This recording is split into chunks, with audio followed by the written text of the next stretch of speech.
Okay, so we're going to go ahead and get started. I'm sure the crowd is stuck in traffic and will be here any minute. This is what happens when you don't have an urgent issue to talk about, but you just want to set up some time to talk with people after a legislative session and do a wrap-up.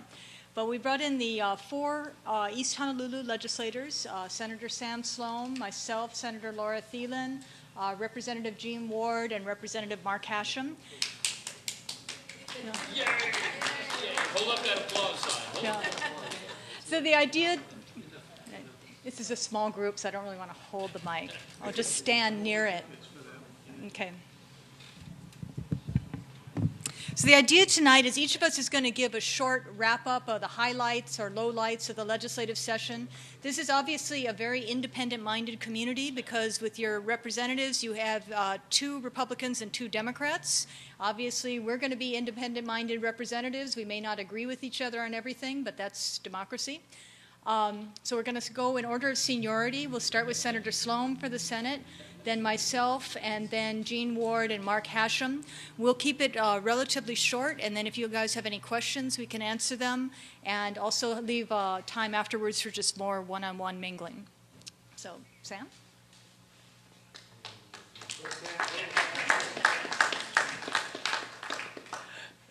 Thank you, Senator Thielen. See, seniority is just another way of saying old guy. So that's it. First of all, thank you all for coming out tonight. It's always difficult because I know we all have other things to do and all of that. Thanks to Senator Thielen and her staff who set this up. We always, the 4 of us in our community here, try our best to make sure that we keep you informed, that we answer questions, that we are very transparent. So we'll do that. And now for the rest of the story. Senator Thielen said that we will have diverse opinions, and we will, and we shall. Let me briefly just say, all of that noise that you heard last Thursday when the legislature closed, that was everybody slapping themselves on the back, saying, good job, way to go. And everybody thanked everybody. They thanked each other. They thanked their staff. But I think I was the only one that stood up and thanked the real people that should be thanked, and that's the taxpayers. Because only the taxpayers get to pay for all of this. You pay for the state budget that we just passed. You pay for the city and county or neighbor island budget. You pay for the federal budget. Hey, guess what? You pay for it all because there's nobody else, only the people that are working and paying taxes. And the amount of money that you're going to be called upon to pay is going to go up because this was the odd-numbered year, and in the odd-numbered year, our primary responsibility is passing the operating budget, the executive budget. And I guess I was the only one in the legislature that voted with strong reservations on the budget. And I probably would have voted no on the budget, except that the 4 of us worked very well together to make sure that Kaiser High School got or will get a refurbished field, athletic field, which is used by 3 other high schools and a number of community organizations. And so that's a very worthwhile project. And I do salute Senator Michelle Kidani, who is the Vice Chair of Ways and Means. She kept her promise to me and to Senator Thielen that that would go in the budget, stay in the budget, and it did all throughout the conference committee negotiations. But look, you've probably read in the last couple of days people, and by people I mean Democrats and Republicans, have said, this is a conservative, fiscally conservative budget. Not. It's a $24 billion tax-busting, bloated budget. $24 billion over the next 2 years. That's a lot of cashola. And of the $24 billion, you also have a separate budget for the Office of Hawaiian Affairs. You have a separate budget for the judiciary. You've got $500 million more in collective bargaining agreements to give raises to the 20% of employees who are working for state public worker unions, as opposed to the 80% who are in the private sector who are called upon to pay for all that. And by the way, I voted against every one of those collective bargaining agreements. Not because I don't like public employees, because I do, and I know that they do a good job, mostly. But the union leaders are getting too much money, particularly those that have the smallest membership of unions. And in terms of the money that is being paid back, that's being paid forward in terms of increases, we can't afford it. And in addition to those additional appropriations bills, there were several dozen others where there's more money that is being expended. Now, Senator Thielen reminded me I did say some nice things about the budget because, like anything else, it's very difficult. And we're both part of the Senate Ways and Means Committee, so we attended all the hearings and went to all the conferences, took part in all of that. And it really is difficult to try to meet everyone's needs, especially when you see people walking around the Capitol with their hands out like that. But for me, that's part of the problem. There are more people now that have become dependent on government. There are more things that government is doing that individuals used to do. And I'm not talking about people that are either disabled or in some way or another can't do it. They've become dependent on it. They've become very successful in lobbying. So we have a lot of special interests. We have a lot of different groups, and we've got duplication of efforts. And all these people want to be subsidized. And that's part of the problem from my standpoint. So I saw that as not fiscally conservative at all, because I am from the old school, and I do remember when we used to fight over a $1 billion per year state budget. Now we've got more than $2 billion in the city and county of Honolulu, and you wonder why your motor vehicle registration goes up, your real property goes up, why the mayor wants additional money for gasoline taxes and all that. Government wants more and more and more to do certain things for certain people. And I'm not saying that some of these things are not essential or even important, but the government has gone way out of its way to become more beholden to more people, and they keep voting the same people in. We get the same policies. By the way, along the way, there was a Senate minority alternative budget. Every year, my staff has presented an alternative budget, but this year it was fantastic. You can view it online. It was very detailed. We gave the Ways and Means Chair, the State Budget Director, and others an advance look at it and said, tell us what's wrong with this. Because what it did was cut $3 billion and change the direction of the budget so that people would be more sufficient. It didn't get a serious look at all. You can look at it, and we put a lot of work and a lot of effort into it, but it didn't go anywhere. And that's kind of like the legislation. You know, we have 3,000 bills generally that are introduced, both House and Senate, and a lot of the bills never even get a hearing.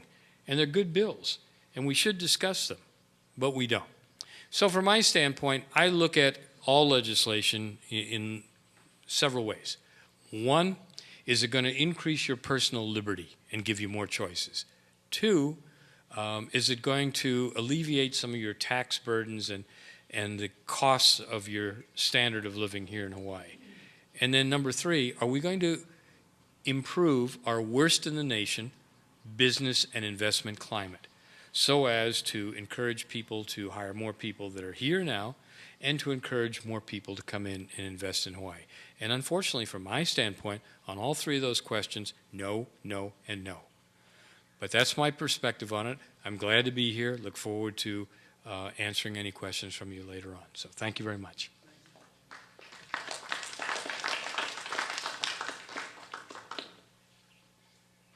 Okay, Sam said seniority, excuse me, is another word for old guy, so obviously I have no seniority.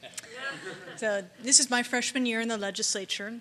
The reason I ran for office was I was disturbed to see over the last couple years the state legislature and the administration seemed to be on a path of the way to raise revenue was to develop our state lands and to do so without having to follow our state land use laws or our county zoning or the laws that require public notice and public bidding for lands. And as you know, the legislature a couple years ago passed the Public Land Development Corporation. So I was one of the two new people elected on the Senate side and came on into office with the hope of repealing that law. And thanks to the work of many, many people and many, many organizations, the legislature did fully repeal the Public Land Development Corporation this year. And I want to take a minute just to say that that was a big thing I can't think of another example, and maybe some of the people with more experience can, but of a situation where the legislature passed a law, and within 2 years, because of the public dissatisfaction with the law and outcry against it, they fully repealed it. And I just really appreciate all the people that put the effort and work into that. I think a lot of people intuitively understood, developing state lands and ignoring these land use laws that have been put into place to protect not just our resources, but also our communities, our sense of place. It was really important. And getting a full repeal was a big win. We did see, however, a lot of other bills come along that tried to do in one form or another something similar. We need to bypass the laws. We need to exempt certain developments from permitting. We need to have, other lands developed and maybe not have to follow the public bidding process. So I was talking with Paige earlier, and I think there was that old saying that eternal vigilance is the price of democracy, something like that. So thanks to all the public participation, there was a lot of testimony against those similar bills. Only 2 passed.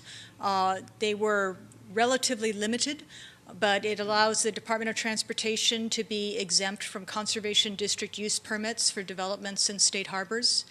And it allows developments to phase their archaeological inventory survey of projects so that they can begin building in certain areas before they've completed a full archaeological inventory survey.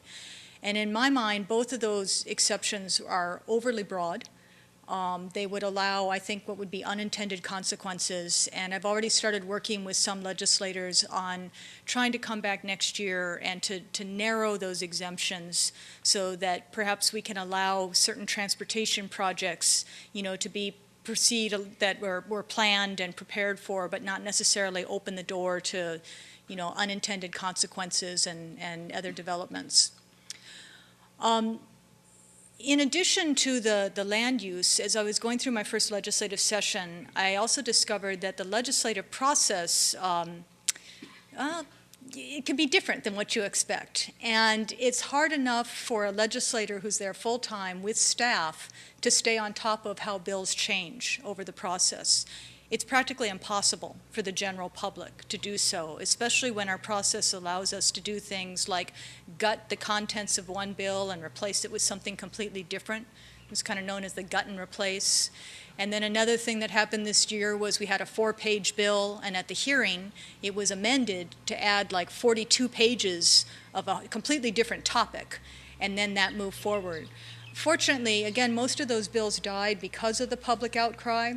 And we did receive a petition at the end of session asking that the legislature stop these gut and replace and what they called the Frankenstein amendments. I give credit to the Senate President, Donna Kim. What she's done is she's set up a committee of 3 senators, Senator Leslie Hara, Jill Takuda, and Ron Kochi, and they are going to go back and take a look at the Senate rules and revisit them, and my hope is they're going to come out with something at the beginning of next session. But I also want to be working with other people in the interim because I think the public needs to weigh in. We need to have more than rules because rules can be waived by the legislature. I think what we really do need is some type of statute that gives clarity so that we have a fair process, so that the average citizen knows when we're hearing a bill and the bill title is posted, you can know what the contents of that bill are. And that, it may have some minor amendments to make it better, but we're not going to be adding on completely new subject matters or replacing it with something different. Because I think it's important that the general public have a fair opportunity to weigh into the legislative process. We did have some other good bills pass. We did some campaign finance reform, not the entire package proposed by Common Cause, but we had some good campaign finance reform bills passed that deal with the super PACs. And you may remember the last mayor's race where there was a lot of advertisement coming out and nobody really knew who was paying for that. So now we're going to have some more disclosure on those types of campaign efforts.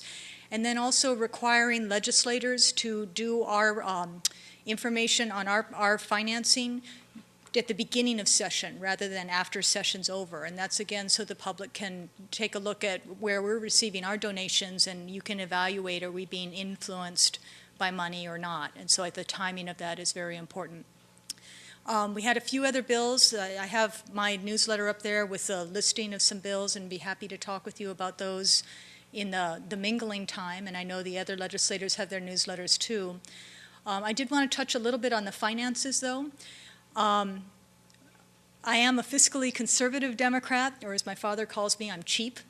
And I do note that, you know, our state budget, our operating budget has increased, I think from Governor Burns's time, about 5 times what it was back then, and that's even accounting for inflation. But our capital improvement budget has stayed about the same. So to me, I think since we were building a new state back in Governor Burns's time and we have increased population, you would expect our capital improvement budget to go up more because we'd have to be repairing and replacing the old improvements and then building the new as we get more people growing out into the neighbor islands. I'm not quite sure why our operating budget has increased so much, but I do know a lot of the people that were there at the legislature with their hands out were businesses. It's not just, you know, individuals or health and human services. We had on the Senate side, I think, a fairly level-headed Ways and Means chairman. I'll let our House people speak about for the House side. But David Ige, who's the chair of the Senate Ways and Means Committee, I think did a very good job in making sure we met our obligations to replenish some of the funds that were taken out of the Hurricane Relief Fund, to replenish the emergency fund, and then also to take the first steps to funding the unfunded liabilities for the health care and pension funds that are promised under contract, but not just to start to meet those unfunded liabilities. He's also passed legislation that's going to require the legislature to account for those liabilities in the budget.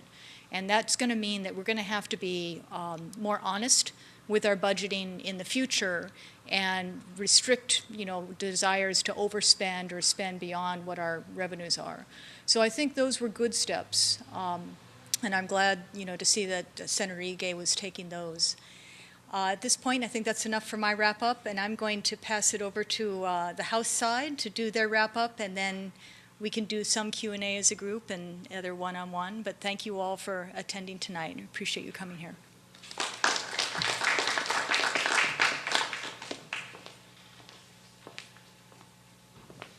Aloha mai kako, aloha.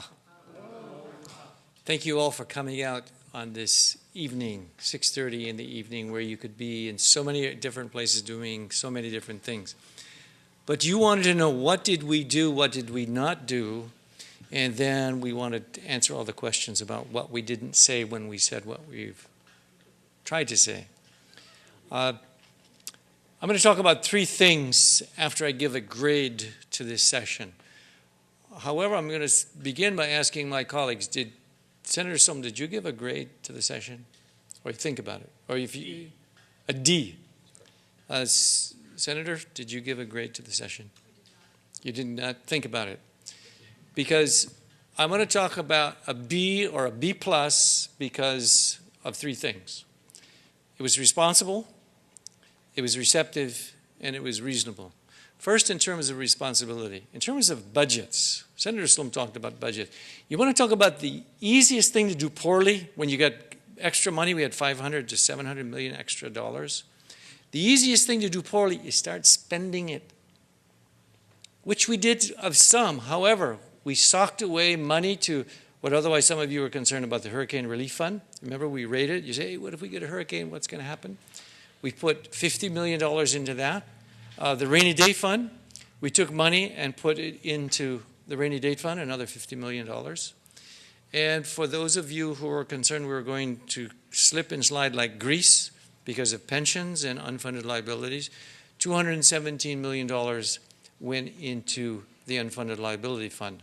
Now, does that say that we didn't spend more money? Well, the budget that we did pass spent less than the governor, but it was to the point where we had $200 million left over in the budget, which, and let's be very serious, for the last 5 years, for those of you guys who are freshmen, we had to cut $300 billion off of the budget over the last 5 years. So in a way, this was the first time to kind of go hog wild, which I think, given what we did with some of the funds and what we didn't do with some of the funds, it was reasonably responsible. It was a responsible way. Even now, as a member of the Finance Committee, I want you to know that when a department came in for certain amounts of money, we cut that amount and said, well, let's see how you do the first year. I mean, that's the way I think about, let's measure effectiveness, and then you can give the full amounts of the money. We did that to so many government programs, so many departments, that after you show what you can do, then you can do the money, whether it's early learning, whether it's high growth initiative, whether it was anything to do with any project.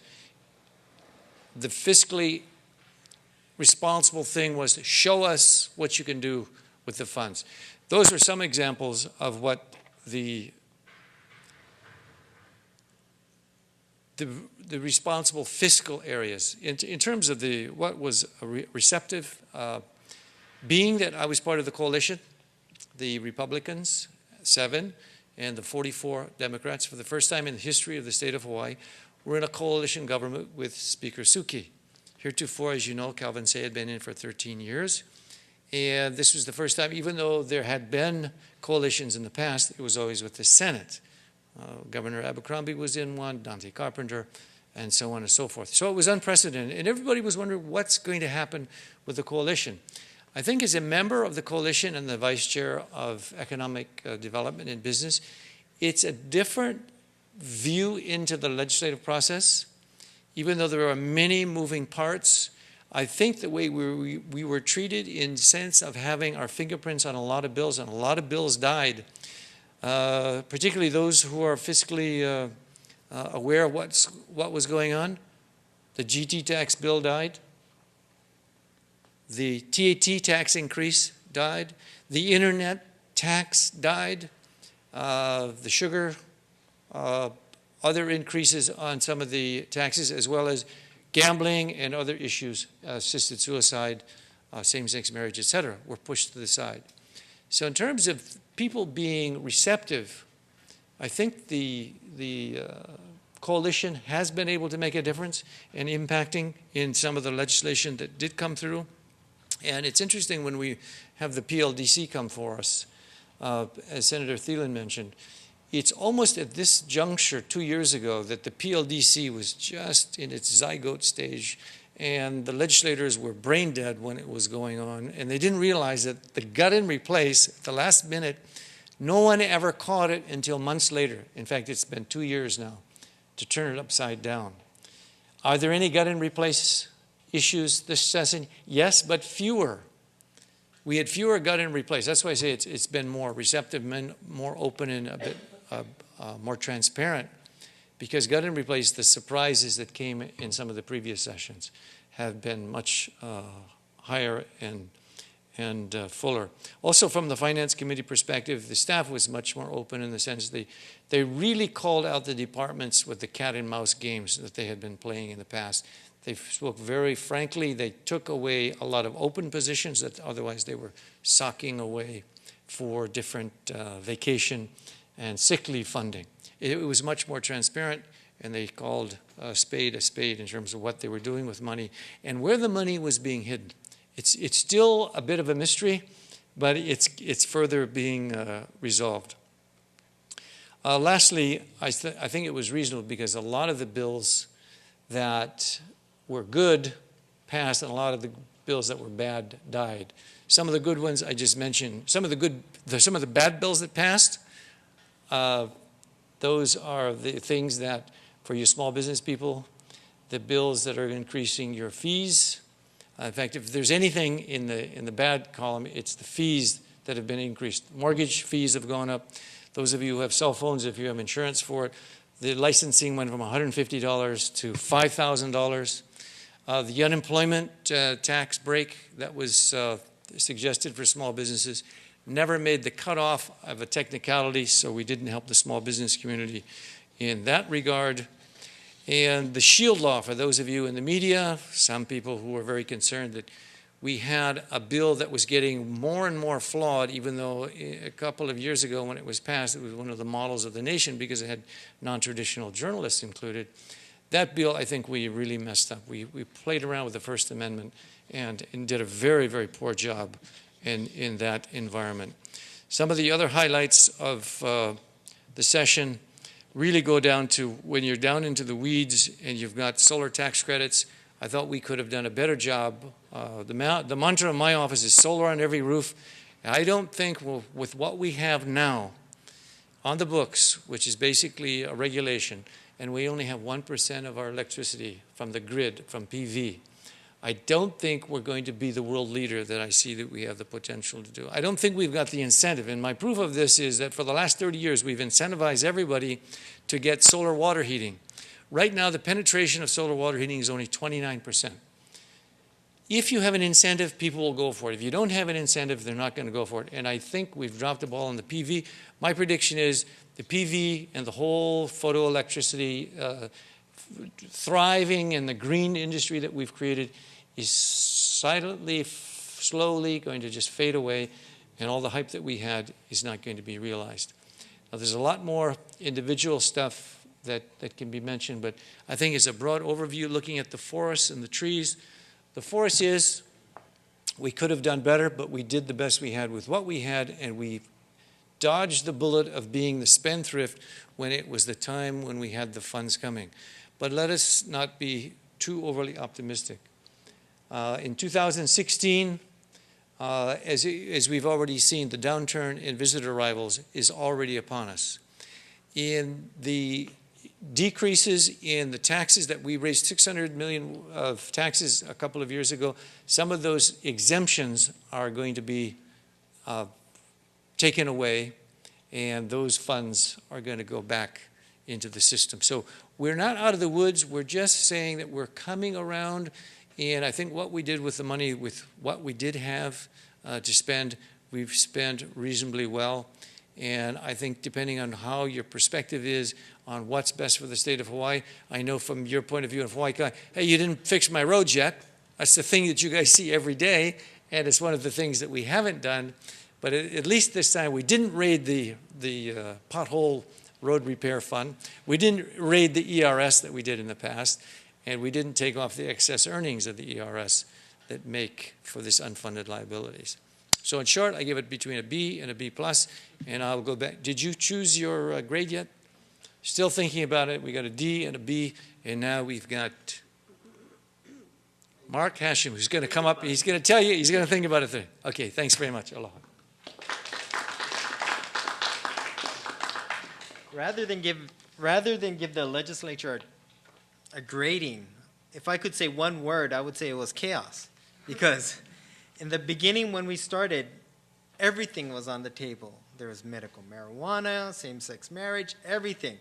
But probably, 90% of that died? Yeah. Majority of it died, and it did not pass. Some of it went over to the Senate and never came back to the House. So it was a very, very different session. The way I describe it was, if you get a bucket, and with a bucket full of whatever it is, and you dump it all over, and it all comes out. And then you collect everything and you put it back in. That's how it was, because the House was reorganized completely this time with a new speaker. First time in 14 years. So that was a big factor into why the legislative session was very different this year. The big thing for our district, like Senator Slom has mentioned, is Kaiser High School. We're getting a new track and field. Rich Miano stated that the NFL is looking to use Kaiser's field. And with a new field, right? He said that in our meeting. With a new field, they're looking to use that as a practice field for the Pro Bowl. So exciting things are happening. We had the girls' locker room funded in 2011. So that's going through the permitting process right now. It'll be a couple more years before that starts. So Kaiser will be completely redone. Another big thing for our district, since my district basically goes from this school west, the governor released funding for flooding in Aina Haina. I don't know if you remember, last year in March, there was 3 feet of water in Wailupi Place. One of the neighbors had bought a brand new Mustang Shelby, white, beautiful car, under 3 feet of water. The car is only a month old. Yeah, I mean, totaled. But we have funds this year. The governor released the funds to redo that storm drain that was flooding. So this time, I think this is the first time in 25 years that they're actually going to do it. So I look forward to that. One of the biggest bills that I would like to highlight on this session, probably most of you in this room will not hear about, but everybody, the legislators before me, has spoke briefly about it, and that's House Bill 546, and that's relating to our unfunded liability, more specifically our OPEB. It pre-funds the OPEB, our unfunded liability, $117 million this year and $100 million next year. And it also mandates that a portion of the TAT will go towards the unfunded liability, a portion of the GET will go towards the unfunded liability.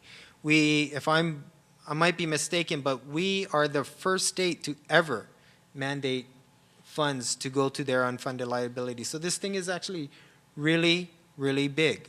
It brings our unfunded liability curve down drastically by pre-funding and everything. So I have the bill here if anybody wants to look at it, and if you have any questions, feel free to ask me. Thank you.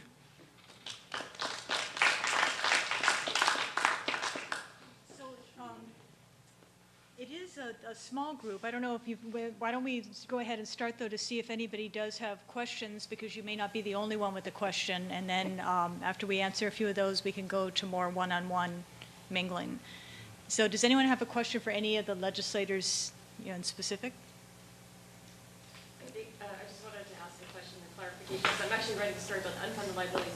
I think it's with the rate that you are putting in, 100 million and 100 million and whatever in the future, I think it's going to take, they said it's going to take 100 years to pay down the $25 billion. But at least, I mean, do you see in the future, do any of you see in the future the legislature putting in more money so that it's, addressed more, even more so? Yeah. So what we talked about in the Ways and Means Committee, and you guys can talk about on the House side, the rate, it's hard to predict how much is owed on the health care. You can predict what's owed on pensions fairly easily using the length of life tables, but it's hard to predict health care. It's estimated that the unfunded liability would be about $530 million a year for 20 years. We put in 117 this year, 100 next year, but under that bill that was passed, the amount put in each year is supposed to move up over the next few year periods up to 2018. And then because we are one of the first states, or the first state, to start to pre-fund the pension and health care, they think that that's actually going to bring down the estimates of the unfunded amount. And so as we get into the later years towards 2018, we'll have a better prediction about how much would need to be funded each year and how long it would take. But under that legislation, it's not anticipated it's going to stay at the $100 million a year. It's going to go up. The initial amortization table was 30 years at $500 million a year, which even the governor said, hey, that's impossible. But I think what people have to know, especially if you're doing a story on it, this was the making of our predecessors in the legislature. They had the structure of the ERS. Instead of a firewall, they had every investment that had above 8% raked off into the general fund. They had that investment siphoning for decades, of which, when you add I believe it was under the Wahey administration or Cayetano, when they raided literally the ERS, which, if you talk to Wes, he'll tell you that if there was not that structural flaw of siphoning off the funds nor raiding it, they would almost be made whole the way it's structured now. Right now there is a firewall. Right now there is this chance to get back up and running. But it's a lot of money. It's not as bad as Greece, but it's going to head that way, and that's where, when Laura says we're heading in the right direction, it's going to be a long and expensive one. My question is about the vacant positions. I had heard that they wanted to eliminate them, but at the last minute they came back in and paid them. So is that, which way is the way it went? Well, I'll speak for the House side. What we did in the beginning, what the House Finance Committee did was they eliminated all positions that were over 1 year vacant. And what the departments a lot of times do is use these funds as a slush fund, right? They'll hold a position vacant, funded for however long. and they don't fill it. So what we did was essentially cut anything older than a year and tell the departments, if this is required, please come back to the legislature and tell us why you need this position, was essentially the stance that the House took. And then it went over to the Senate. So now I'll let the Senate. The compromise is where, because he was taking away all of their sick leave and vacation money, we ended up doing the cuts, but also giving them enough money that they could make their vacation and their sick leave pay. So there was a compromise, and I think they're working the bugs out of it. Sam, you're going to add some points? Just a couple of things that you should be aware of. First of all, again, and I don't want your eyes to glaze over. Everybody gets, too late. But here's why you should pay attention. Because like I say, the unfunded liability means that you're on the hook to pay it. That's the whole thing. It's the taxpayers that have to pay it. And it's a $25 billion unfunded liability, which is the worst in the nation. It's not me saying it. It's every financial organization and rating organization that said that. So I want to say a couple of things. First of all, the governor's budget started out with $1 billion in new expenditures. I thought the House did a really good job because they cut that down by some $400 million initially, and they took out 1,000 vacant positions, as Representative Hashem said, that were vacant for a year longer. And it really is a scam. A lot of these agencies keep these jobs there. There's no jobs. We also found out that the money that they have to pay for vacation termination is it's inappropriate and outrageous. State law says that you can accumulate, which, remember, is the best vacation plan in the United States. You can accumulate up to 90 days. But some of these agencies were saying that they had to pay 3 months, 4 months, 5 months. So people are asleep at the switch. They're not doing what is supposed to be doing, not following the process. The other thing that I want to make clear to you, while it is good that we started on this recapitalization, the fact of the matter is, by law, one legislature cannot bind a future legislature. So you can pass laws saying this is the way it's going to be. We're going to have this step up of $100 million a year, $200 million. The next legislature can come back and change that. And that's what you have to understand. We can pontificate all we want about all the wonderful things we've done, but they can be undone unless you remain vigilant and keep our feet to the fire. This is a question for all of our legislators right now. And it pains me to have to say, why can't we just say, if we're going to develop a tax at specific purpose and not get raided into some other area? That's a general comment I have, because if we're going to increase the vehicle tax and we're going to raid the vehicle tax things to do something other than keep the roads fixed, I think that's a foul. It's a misappropriation of monies. It's a misuse of the monies and the funds. We need to hold people's feet to the fire and hold them accountable that if our legislation and if our legislators are going to say, here's a tax, this is what it's for, it gets used for that and for that alone. That's a general comment, and I want you to take that as food for thought. The other thing I'd like to present as food for thought to move forward in the next legislative session, and this is something that I got from Democratic Senator Warner from Virginia. There's a move in the Congress that if you bring an initiative to the table, something comes off the table. If you want to introduce something new, what are you taking away so that it's a near zero-sum game? Okay? We can't keep saying, I want this initiative, I want that initiative, I want this initiative, I want that initiative, which just keeps doing nothing more than increasing the bill that we, the citizens, have to pay. So I would like to recommend that our legislators move forward with some sort of an initiative that says, hey, if you put something on the table that's going to cost, what are you taking away? How do we get to the zero-sum game? Because that is one way to help control our costs, and be fiscally prudent with what's going on. We have to stop being an entitlement society.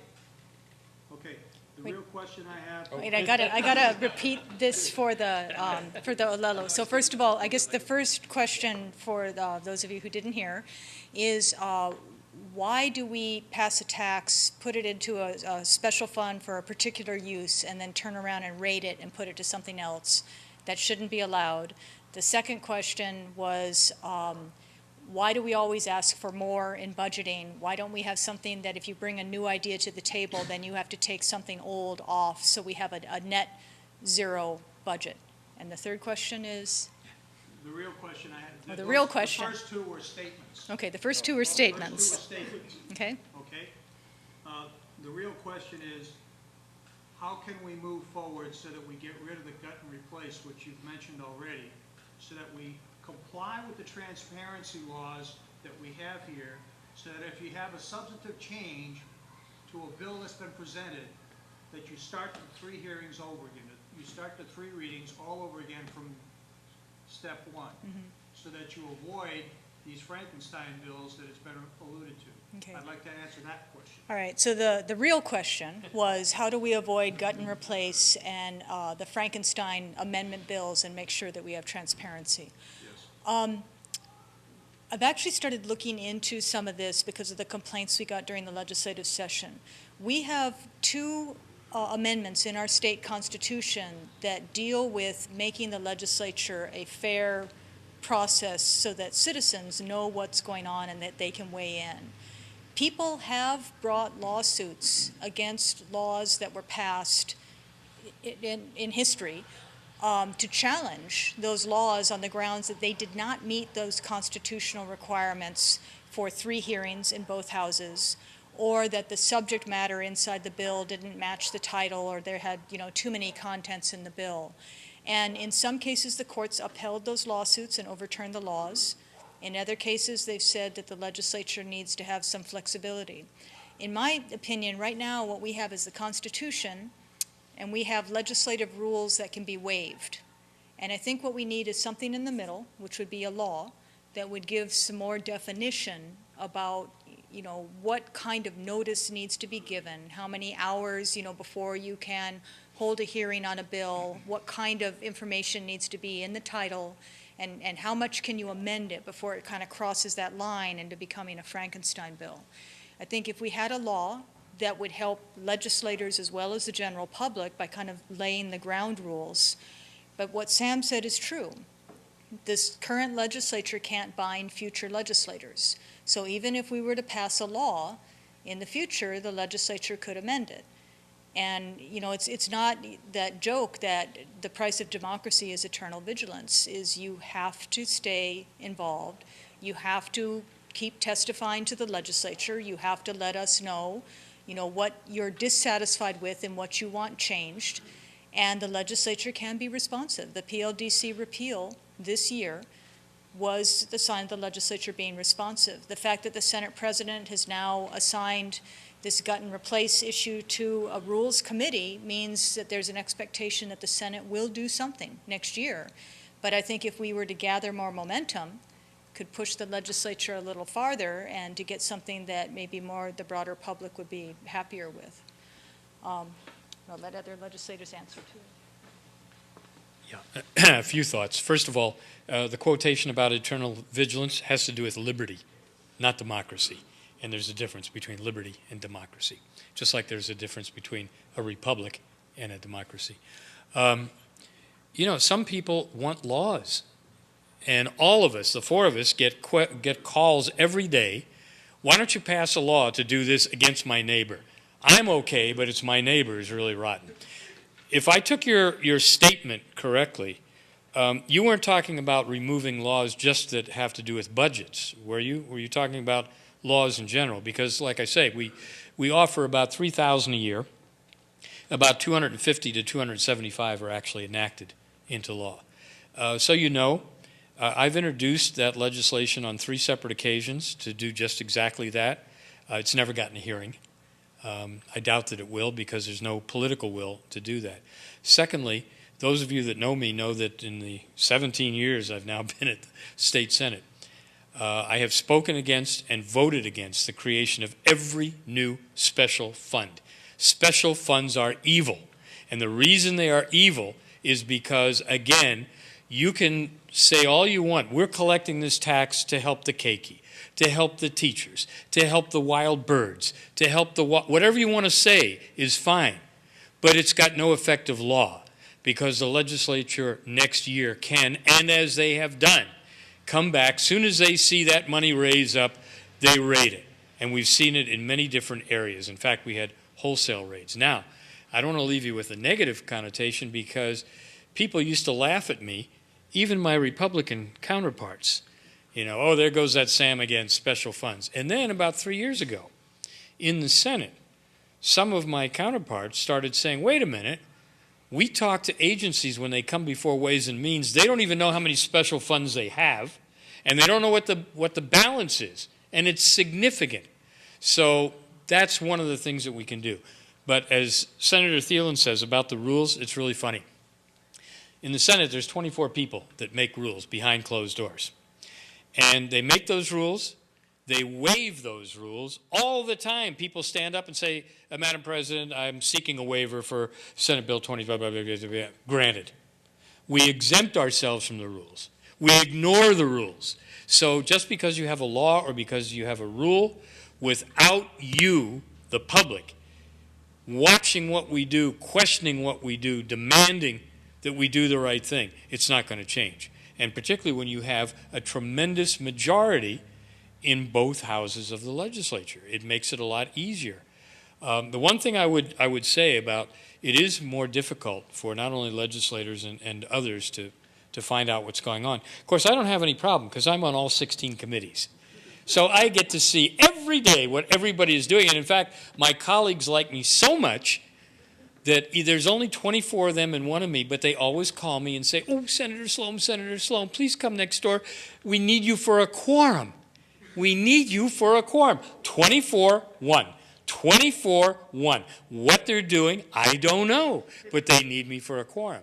So I follow what's going on, but I want to tell you that we have, I'm always critical of government, but we've got the best legislative website in the United States. It is so much easier to follow. It's up to date. It's user friendly. And even when we gut and replace and do other things like short form bills, which are introduced at the beginning of the session, and there may be 100 of them, there may be 200 of them, and all it does is say relating to government, relating to taxation. That bill is filled out later on. That's a short form bill. I doubt that that's going to be changed, and maybe it doesn't need to be because it's a placeholder for later on. But don't pin your hopes on what we're doing or on rules or more laws because you're going to be disappointed. Get involved. Okay, can I just make a general statement? If we're going to have rules, let's follow the rules. Sure. Otherwise, Philip, don't pretend that you're going to make rules out there and then just, oh, we're going to wait. Oh, we're going to. Sorry. Yeah, I know. Do you have another statement? Because the Lolo people who were so generous to come out tonight, I don't want them to be left without some of these questions that are remaining. But let me get one point in on this gut and replace issue, because there was a gut and replace that you probably haven't even heard about yet. And that's regarding booting. What's booting? Booting is when you have your car parked and someone puts a boot on it, and until you pay $100, $200, $300, you can't get it off. That bill was actually introduced and failed, but at the last minute in the House, in the Senate Conference Committee, that baby was stuck back in. And so now if booting is ever done, you know it's illegal, or let's say it's not illegal, you get $100. Whoever's doing the booting has to pay a fine of $100. So some of us think in the more Machiavellian terms, well, the price of booting just went up. They're going to charge $200 or $300. They'll pay the $100 fine, but they'll still make $100, $200, $300 in the process. One other note on special funds also. There's an opposite side of when you have something for motherhood and apple pie, and it should go to that. The difficulty is 40% of our funds, and as Sam said, this is a $24 billion budget. 40% of those funds have very little oversight because they're special funds. Oh, those are our own funds. We have our own fees that we put into these things. The oversight is very, very small. And like Lo Jalapa says of the Tax Foundation, you guys might as well just go home in January because all the budget is automatic. Everything is just automatically done because these special funds are managed by the department. So the other side of your argument is, yes, it goes for this specifically. You're concerned about the rating, but the other thing is some of the hanky-panky that goes on with those special funds we don't know about. And I think the House and the Senate is going to be given an increase of oversight during the interim session. Joe, did you have a question? I just hope these Frankenstein laws don't require the cure of a mob with torches and pitchforks. Okay, who else has a question before he asks another question? Okay, Kendrick, go ahead. Hi, I have a question about Senate Bill 237 about the 21st century schools. It is considered, according to Senator Thielen's newsletter, says that it's not considered a land exemption bill, but it talks about long-term lease agreements. So what kind of long-term lease agreements are we talking about? Okay, so there was a bill that did pass this year. There was both the House and Senate had different versions of a new law that would allow redevelopment on public school lands where the revenue from that redevelopment would go towards building 21st century schools. There was some last-minute negotiations that went on. The bill that ultimately passed said up to 5 school sites may be selected, but no more than 3 schools could have redevelopment put onto the school lands. It doesn't really define what redevelopment is, but it says that, that it could be leases no longer than 55 years. It cannot be a sale of the land. And any development on those lands would have to comply with all state land use and county zoning and go through all the permitting. And then there would have to be a development for public purpose. So it would have to have some type of public purpose, and the only example given in the bill is workforce housing. Then the revenues from those leases that under the contract, the state share would go to improving the school facilities so that we can meet 21st century education standards. And the examples that it gives is like the internet, the wireless, the kind of setup that you need so you don't have kind of schools that you can have group learning and better interaction between the students in. One of the worries that the general public has about this is, so is this going to close down a school and have a redevelopment take over the entire area and then those students be moved to a different school? Is this going to be development that's going to take up all the open space for the school? So a lot of those questions came out, and so there were some requirements put into the bill about the school board having to have meetings in the district where any of these school sites, may be selected so that there can be community input and also be working with the school community on the redevelopment. Another area where there's concerns that for me were not addressed fully is how is the state going to negotiate these leases? When the state, the agencies that do have authority to enter into long-term leases, they're governed by very strict laws that require public notice, public bidding, no closed-door negotiations with developers. So you're making sure that any state land that is developed is done in a fair process and that it's in the public interest. There are no rules that govern this leasing for the public school lands. That's why I voted against the bill at the end of the day. It's something that I had been asking through the process to be addressed and have something put into the bill. My hope is that because there's going to be so many eyes watching what goes on and there's so many people involved in their school community, that anything that happens in between now and next session, everybody knows is going to be watched, so we don't have any backroom negotiations. And then next year we should come back, I think, and amend this law to make sure that there are some regulations that govern that. The law in the books that was passed does give a 5-year limit. that it's only valid for 5 years, and at the end of the 5 years, the only thing that could move forward would be a contract that had been fully signed and ready to move forward with development. But if the Department of Education and the Board of Education cannot work out with the communities and with developers what some of these things would be, then the ability to redevelop these school lands would expire. I get a couple. The senator's mother and I also voted against that bill.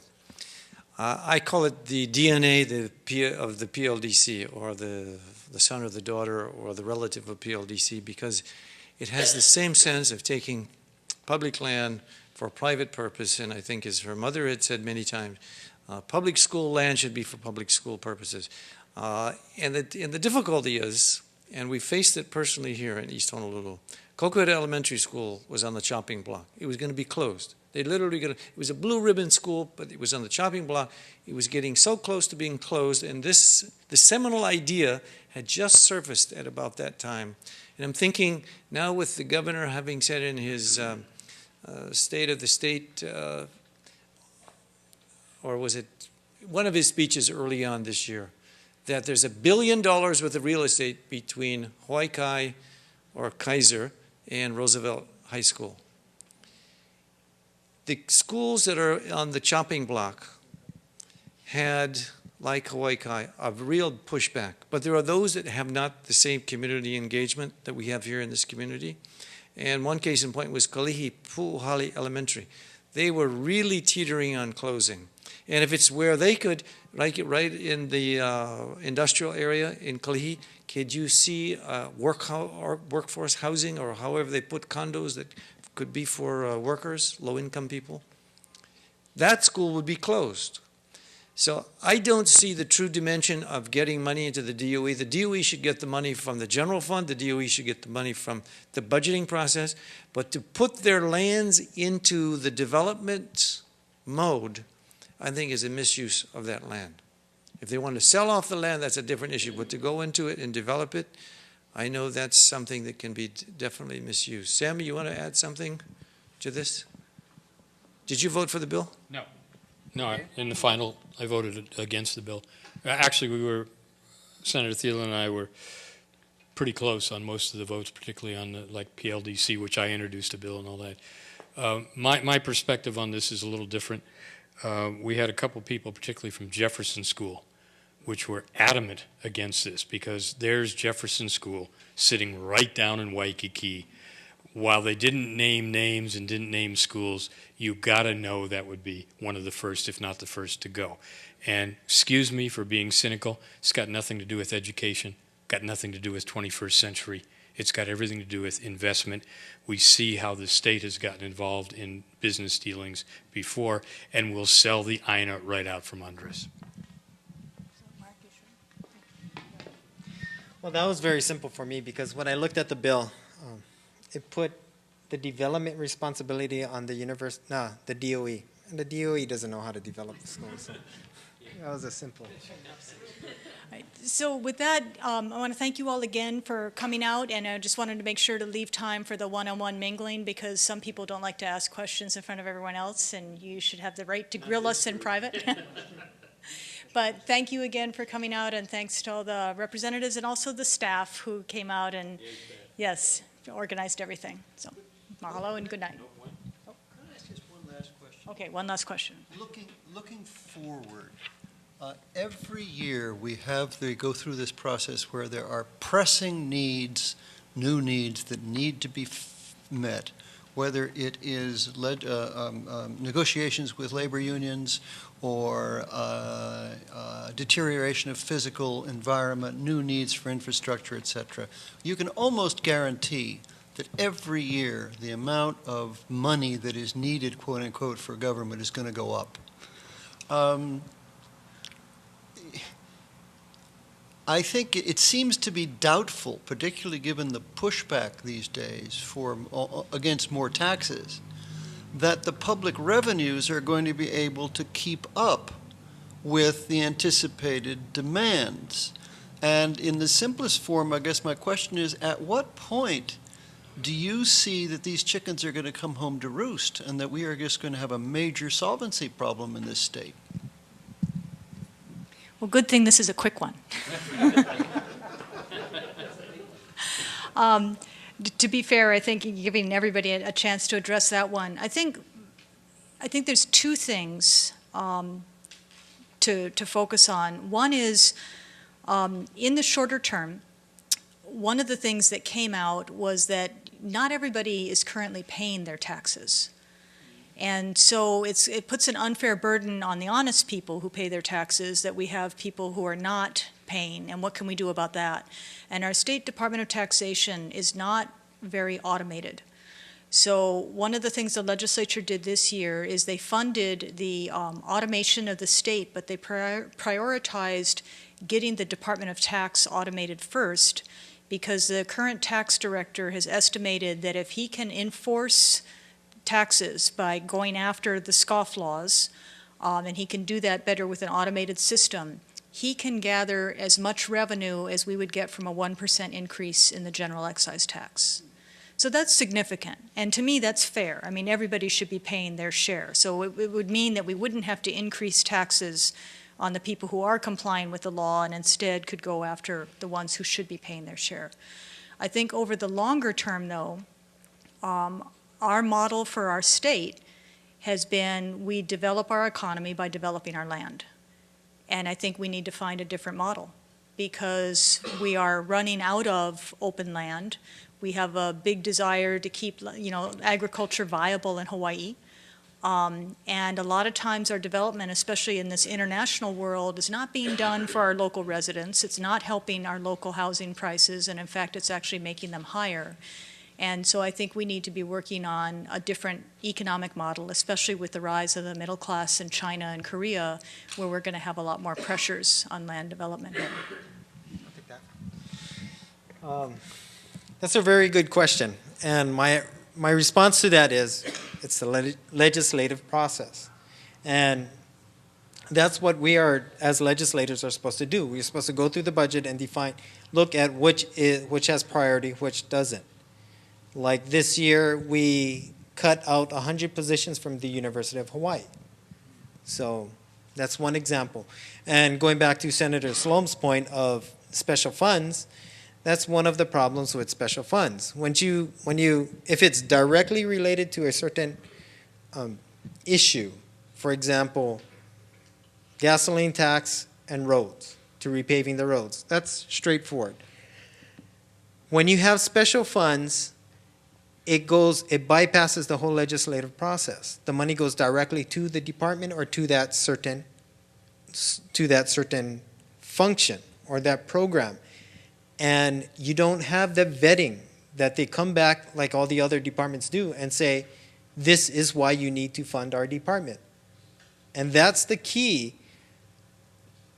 to the legislative process. And so I agree with Senator Slom and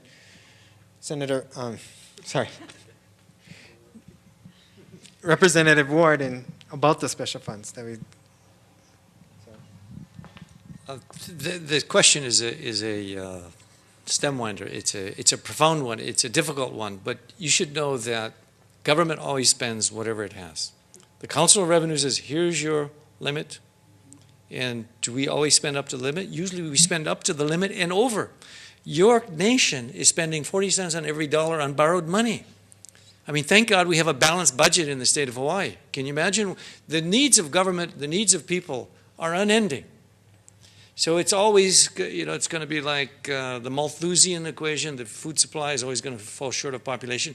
Well, the amount of money needed for the people to run their government is always going to fall short. So does that mean inevitably that government has to grow? Well, in leaps, in bounds, not necessarily, but in creeping ways it does. Because, case in point, if you've been paying attention to the cyber wars of what's going on, there's a cyber Pearl Harbor that's going to come, and this state is going to have a wake-up call because of all, what, our computer system is so outdated, we basically just got rid of Lotus Notes and some of the Wang computers. And I don't say that facetiously, even though it's funny. That's how bad we are, and that's how vulnerable we are. The war is not going to be the bomb them and knock them out. It's going to be shut off their electricity, shut down their banking system. You know what's really bad? What's bad? I can remember who Wang and those people are. That shows that we're all how would you say, the seniority factor. So, and those things, when they come, they're going to require money, and then probably people are going to have to dig deeper in their pockets. Samuel, you're the money guy. Well, let me just make a couple comments. First of all, this thing about the taxes, we've been funding new computers in the tax system for years now, as well as in other departments, and we have a new chief information officer who's going to do wonders and all that, except that he can't get people within different departments to talk with one another. They all have their little fiefdoms. They hold on to that information. They don't share it. And believe it or not, there's many people that do not want to change, do not want to make these improvements. As far as the expenditures, however, two things. While it certainly is true that there are some people that are scofflaws and not paying their taxes, we've exempted 40% of the population from paying any taxes. We just give them money. They're not required to have a fair share or any share at all. They stand in line, we extend their benefits, we add benefits, we give them more, and that is why the Department of Human Services now exceeds the Department of Education as the #1 cost item in the state of Hawaii. We're spending more on welfare. We're #1 in food stamps in the country. We're only #3 in homelessness, but we're working our way. We're trying as hard as we can. We can get it. We can do it, #1. We spend all of this money, and not me, but the budget director, who I have a great deal of respect for, Mr. Calbert Young, the budget and finance director, has said publicly that by 2017, the state of Hawaii will be broke. 2017, that's not too far down the road. Unless we have massive tax increases. But wait a minute, we're already the 3rd highest tax burden state in the United States. We're 49th or 50th in terms of business and economic vitality. So what we really need, and it's so simple, because any business person that comes in the legislature shares it with us. We ask them, what do you have to do to make more businesses come here, or for you to hire more people? And they tell us, and then we say, thanks very much, we'll continue doing what we've always done, tax and spend. It is so simple because we should be getting more investment capital. We should be having people expand. It's not that they don't have the work to be done. It's just that they're not going to do it with all of the employer mandates that the legislature passes year after year after year, telling them how much they have to pay, who they have to hire, what they have to do when they shut down, et cetera, et cetera. We have capital investment overflying us eastbound and capital investment overflying us westbound. And that shouldn't be. We're the 50th state of the United States. We're a politically stable area. But people instead concentrate on, oh, look how beautiful the sky is and the sun. And it's just like a beautiful woman. At some point, they lose their looks. So you go for inner beauty, inner beauty. No, I was looking across from you. But it's true. We have a lot of things going for us, and right now we are developing a technology industry. The kids that are doing the STEM work and the robotics, they've competed with kids in the mainland United States and around the world, and they've won. We can do that. But instead, we prefer to do the things that we've always done, the politically easy things to do. So we need to develop more of a political backbone, but we're only going to do it when you force us to do it. So our problems, are not just money. Everybody says, well, if we just had more money. Department of Education, $2 billion a year. Health and Human Services, $2.5 billion a year. University of Hawaii, my alma mater. I'm so happy that the president is stepping down. While others are saying what a great job she did not. She did not. And it was the Senate that held the hearings last year that showed it was not just the Stevie Wonder blunder. It was all the blunders made by the executives, the overpayment, the over benefits that they have, the lack of responsibility of our Board of Regents. We can't continue that way. We have a great university, but we're in danger of losing it. and no amount of money thrown at that, no amount of money given to the DOE. Representative Hashem is absolutely right. You wouldn't want the DOE negotiating for anything for you.